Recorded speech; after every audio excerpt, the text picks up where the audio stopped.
کسی گاؤں میں ایک کسان کے گھر کے اندر ساس بہو کے درمیان ہمیشہ ٹھنی رہتی تھی۔ کئی بار کسان کی بیوی روٹھ کر میکے چلی جاتی اور وہ منت سماجت کر کے اس کو لے آتا۔ آخری بار بیوی نے کسان سے کہہ دیا کہ اب اس گھر کے اندر میں رہوں گی یا تمہاری ماں۔ کسان اپنی بیوی پر بڑا فدا تھا۔ اس نادان نے دل ہی دل میں طے کر لیا کہ روز روز کے جھگڑے کا ایک ہی حل ہے کہ ماں کو راستے سے ہٹا دیا جائے۔ چنانچہ ایک بار وہ کسی ہیلے سے اپنی ماں کو اپنے گنے کے کھیت میں لے گیا۔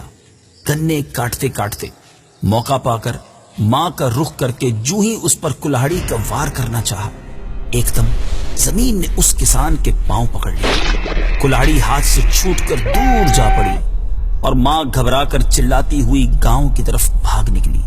زمین نے آہستہ آہستہ کسان کو نگلنا شروع کر دیا۔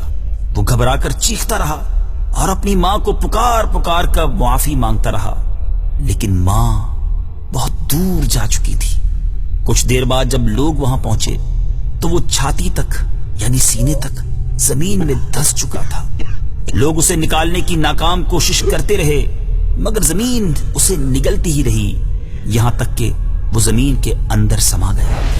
توبہ کیجیے، لرز اٹھیے، اور اگر ماں باپ کو کبھی ناراض کیا ہے تو جلدی جلدی ان کے قدموں میں گر کر رو رو کر ان سے معافی مانگ لیجیے۔ سدا میرے ماں باپ رہیں مجھ سے راضی، کبھی بھی نہ ہو یہ خفا یا الہی۔